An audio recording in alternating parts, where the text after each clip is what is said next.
Vivaha, the Chennai Silks. ஒரு 2 நிமிஷம் எல்லோரும்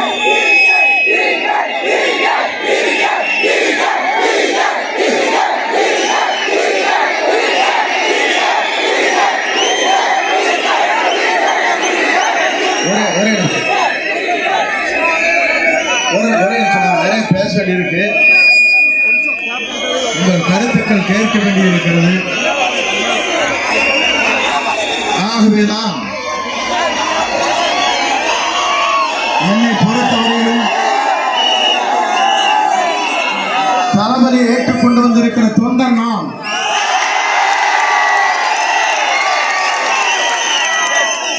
புரட்சி தலைவரோடு நான் பயணத்தை மேற்கொண்டேன். புரட்சி தலைவர் அம்மாவோடு பயணத்தை மேற்கொண்டேன். 8 ஆண்டு காலம் துன்பத்திலே துயரத்தில் நான் இருந்தேன். நேற்று முன்தினம் இங்கே வந்து பேசுவர் சொன்னார்கள், செங்கோட்டையை மரமான முடியுமா என்று கேட்டார்கள்.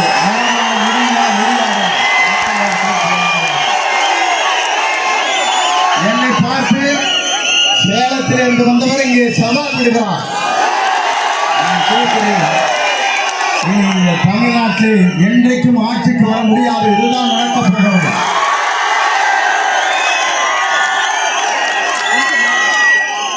சொல்லுவார்கள், போர் ஏறி கோழி பிடிக்க முடியாதவன் ஆகாயம் ஏறி வைகுண்டத்தை பார்த்தேன் என்பதை போல நேற்றை தான் பேசியிருக்கிறார். செங்கோட்டையன் வெளியே நடக்க முடியுமா? என்னப்பா இது?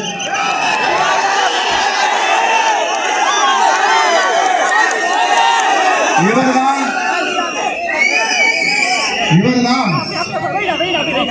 ஒரு வருஷம் நடக்க மாட்டேன் சேர் போட்டு கொண்டு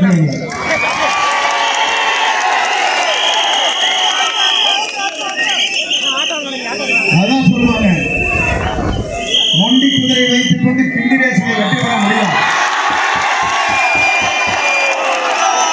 மக்கள் சொல்லுமா, இது இன்னைக்கே தீர்ப்பு நடக்காச்சு, முடிஞ்சு போச்சு. நாளை தீர்ப்பு இன்றைக்கே உருவாகிவிட்டது. இதுதான் இன்றைக்கு இருக்கவில்லை. சேலத்திலிருந்து யார் ராமக்கல்லே கொடுத்தவர் யார்? எந்த கட்சி 17 நாடாளுமன்ற உறுப்பினர் கட்சியிலே பொறுப்பில்லாதவர்கள் சீட்டு கொடுத்துவிட்டு இன்றைக்கு என்னை பார்த்து கட்சிக்காரன் மறுக்கிறீர்கள். நான் ஊருடா போயிட்டு இருக்கிறேன். நல்லது, குடும்பத்தோடு இணைந்து பணியாற்றக்கூடிய அத்தனை குடும்பத்திலே நடக்கிற நல்ல காரியங்களுக்கு செல்லக்கூடியது. ஏன்னா நான் முதலமைச்சராக இருக்கணும்.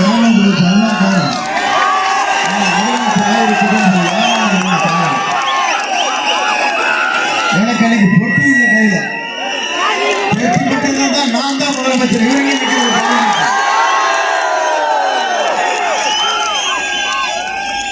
கம்பராமாயணம் யார் கண்டுபிடித்தார்? சேர்க்கிறார் சொன்னவர்கள். அவர் அறிவிப்பார்கள். நான் கேட்கிறேன், இந்த கோபிச்செட்டிப்பாளையத்தில் அதுவும் நம்பியூரில் வந்து நீங்கள் கொக்கரித்து விட்டு சென்றால் மக்கள் தீர்ப்பை எப்படி வாங்குவார்கள்? நான் மக்களை நேசிக்கக்கூடியவன், மக்கள் என்னை நேசிக்கக்கூடியவர்கள். நான் உயிரில் உறவாக வாழ்வோம் உங்களோடு. நான் எதற்காக சொன்னேன் சொன்னால், நேற்று அவர் சொன்னார்கள், சசிகலா நன்றியை பற்றி சொல்வதற்கு எடப்பாடி பழனிசாமிக்கு அது எங்கே எடப்பாடி போய் பேசினாங்க. அவங்க ஏப்பா,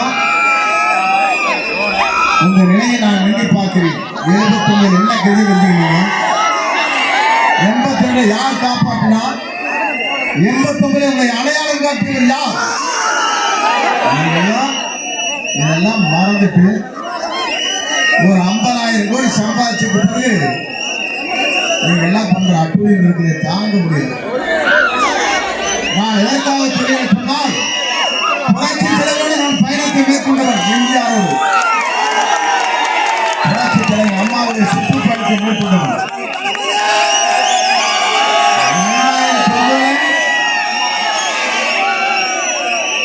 இவர் பொறுப்பிலிருந்து நீக்கப்படுகிறார்.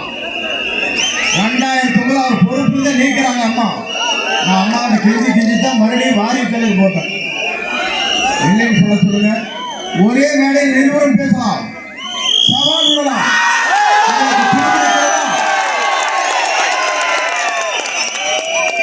நான் 91 மந்திரியாக இருக்கிற போது ஒரு எம்எல்ஏ அவர் எப்படி இருந்தாலும் சேலத்தில் போய் கேட்டா தெரியும். அண்ணன் குளிச்சுட்டு இருக்காருங்க, அண்ணன் டிஃபன் சாப்பிட்டு இருக்காருங்க, 5 நிமிஷம் வெளியே கொண்டு போயிருப்பார். 89 நீங்கள் நடந்து விடக்கூடாது. புரட்சித்திலே அம்மாவோட நான் பயணத்தை மேற்கொண்ட போது இவர் வந்தார். சேவல் சீட்டு கேட்டாங்க. அப்ப கேட்கும் போது அங்க என்ன நடந்தது அதெல்லாம் சொல்லக்கூடாது. அவரு ஏன்னா அவரை போல தரம் கிட்டவன் நான் அல்ல. நல்லவர்களுக்கு பதில் சொல்லலாம், தரங்களாக பேசுகிறவர்களுக்கு பதில் சொல்வது சரியாக இருக்காது. ஏனென்றால் என்னை பொறுத்தவரையும் சாக்கடைக்கு அருகாமையில் கல்லை வீச நான் தயாராகிறேன். குப்பையை கறி துர்நாற்றத்தை வருவதற்கு நான் விடுவதில்லை. ஏனென்றால் அதற்கெல்லாம் பதில் சொல்ல தேவையில்லை. அவர் சொல்லி இந்த கூட்டம் இருக்க நினைக்கிறீங்க. நம்ம தளபதி கோட்டையிலே அமைச்சே தீர்வு.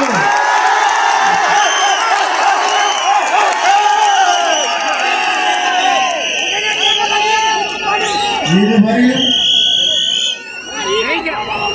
நம்பியூர் சரித்திரத்தில் நடக்காத கூட்டம். எல்லாரும் நினைக்கிறாங்க. அவர் சொன்னார் நம்முடைய தலைவர், நான் ஆட்சிக்கு வந்தால் தேர்தல் அறிக்கையை பொறுத்தவரையிலும் குறிப்பிடுவது ஒன்றே ஒன்றுதான், வீடற்ற அத்தனை பேருக்கும் இடம் வாங்கி வீடுகள் கட்டித் தருவேன் சொன்னது. இருசக்கர வாகனம் அனைவருக்கும் கொடுப்பேன் சொன்ன தலைவர் நம்முடைய தலைவர். குடும்ப தலைவிக்கு 2000 ரூபாய் 6 சிலிண்டர் வழங்குவேன் என்று சொன்ன தலைவர் நம்முடைய தலைவர். பெண்கள் 10 லட்சம் பேர் ஆண்டுக்கு திருமணம் செய்கிற போது ஒருவன் தங்கத்தோடு பட்டு புடவை வழங்க. அதே நேரத்தில் எல்லாரும் பேருந்திலே பயணம் செய்யலாம், பெண்கள் அத்தனை பேர் சொன்னவர் நம்முடைய தலைவர். நீ என்னப்பா சொன்ன, என்ன சாதனை படுத்திருக்கு, எப்படி நடக்கும் என்று கேட்டார். தலைவர் சொன்னார், 4,40,000 கோடி பட்ஜெட், 1 லட்சம் கோடி ஊழல், 5 ஆண்டிற்கு 5 லட்சம் கோடி வைத்துக் கொண்டு எதை வேண்டுமானால் நான் செய்ய முடியும் சொன்ன. நீ ராத்திரியானா என்ன செய்யற எனக்கு தெரியும். வேலைக்கு வீட்டுக்கு பேசுவேன்,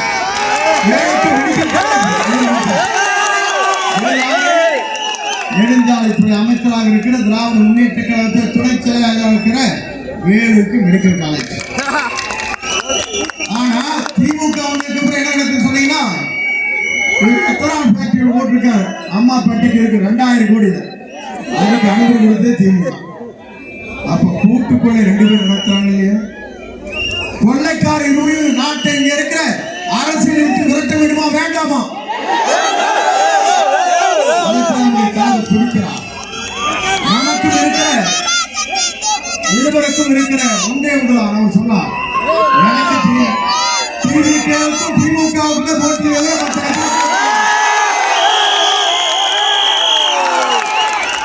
இங்கே வந்திருக்கிற பார்க்கிற போது நான் அறிகாடி சொல்லாட்டு இருக்கிறேன். இங்க நடக்கிற கூட்டம் அத்தனை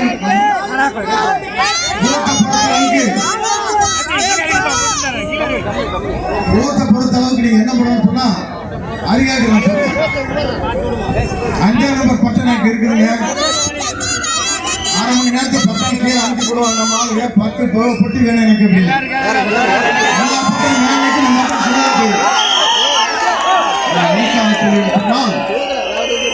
அந்த அளவுக்கு நிலை இருக்கு.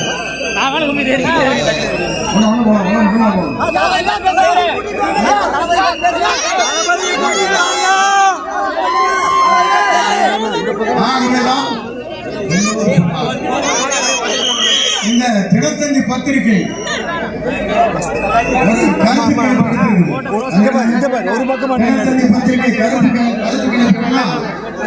ஆன்லைன் போலிங் தந்தி பேப்பர்ல எடுத்திருக்காங்க.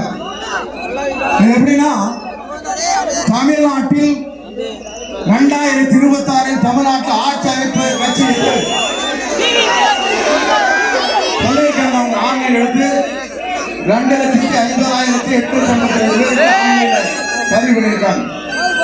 DMK 17%, ADMK 15%, NTK 13%, TVK 55%. நான் சொல்லவில்லை, சந்திப்பு ஆன்லைன் மூலமாக ஒரு பட்டணம் கூட ஒரு ஆளுக்கு அமுத்த முடியாது. என்ன பாருங்க, அது போர் தெரியும் பண்ண முடியாது. அவங்க ஒன்னோட கொடுத்துருக்காங்க நம்ம தொகுதியை பற்றி. டிஎம்கே 4%, ஏடிஎம்கே 7%, நாம் 3%, நம்ம 85%.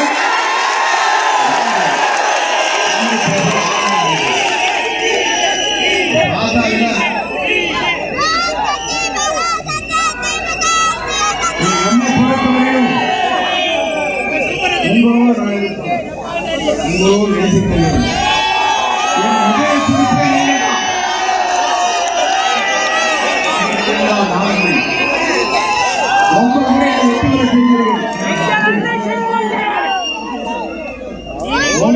வெற்றி பெற செய்திருக்கிறார்கள். போனாலும் ஒரு நன்றி பெற உங்கள் பாதங்களுக்கு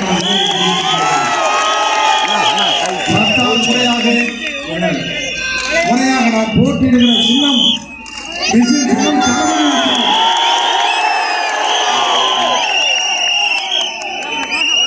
ஏனென்றால்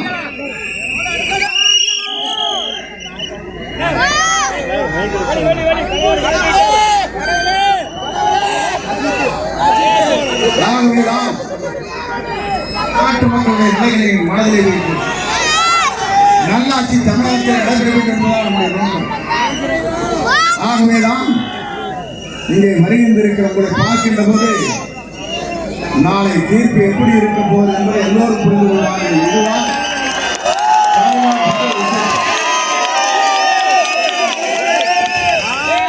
எல்லோரும் சொன்னார்கள்.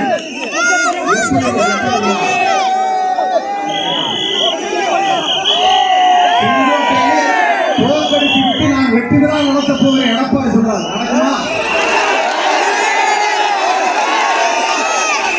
அடுத்ததாக நான் போவேன்.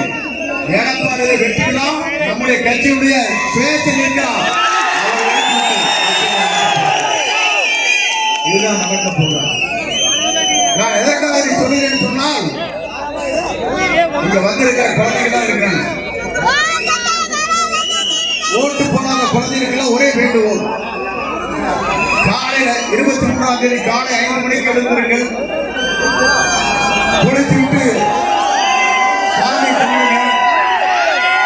அதுக்கு பிறகு அப்பா அம்மா கால் விடுங்க, பெரியவன் கால் விடுங்க. அதற்கு பிறகு விஜய் அங்கே ஓட்டு போட்டு வந்தா தான் நான் சாப்பிடுவேன். ஓட்டு போட்டு வந்தா தான் நான் சாப்பிடுவேன். போட்டு சொல்லுங்க. கதை முடிந்து போச்சு தமிழ்நாடு. ஆகவேதான் தமிழ்நாடு இன்னைக்கு மாற்றம், ஒரு புரட்சி. தமிழக வெற்றி கழக தலைவர் எதிர்காலத்தில் தமிழ்நாட்டை மட்டுமில்லை இந்தியாவை ஆள போகிறார். நான் எதற்காக சொல்லி சொன்னால், மக்கள் செல்வாக்கு மிக்க தலைவர். 1000 கோடி ரூபாய் ஜனநாயக படத்தில் முடக்கப்பட்டிருக்கிறது. அது வர வருவாய். சிபிஐ கேஸ் 21 கண்டிஷன் அவர் வெளிவரலாம். அத்தனையும் தூள் தூளாக்கி விட்டு மக்களை சந்திக்கிற ஒரே தலைவர் தமிழக வெற்றி கழகத்தை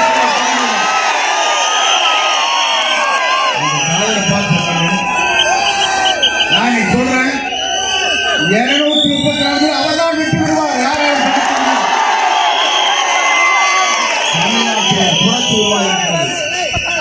இந்த புரட்சியை பொறுத்தவரையும் சொல்வார்கள், பசுமை புரட்சி, வெண்மை புரட்சி, இன புரட்சி, சோசியலிச புரட்சி என்பார்கள்.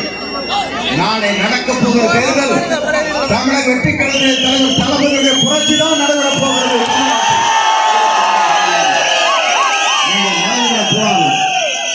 நான் அதை சொல்வதற்கு காரணம், இங்கே வந்திருக்கிற மக்களை காண்கிற போது நான் காண்கிறேன்.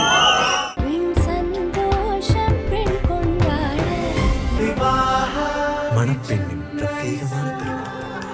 Vivaha, the Chennai Silks.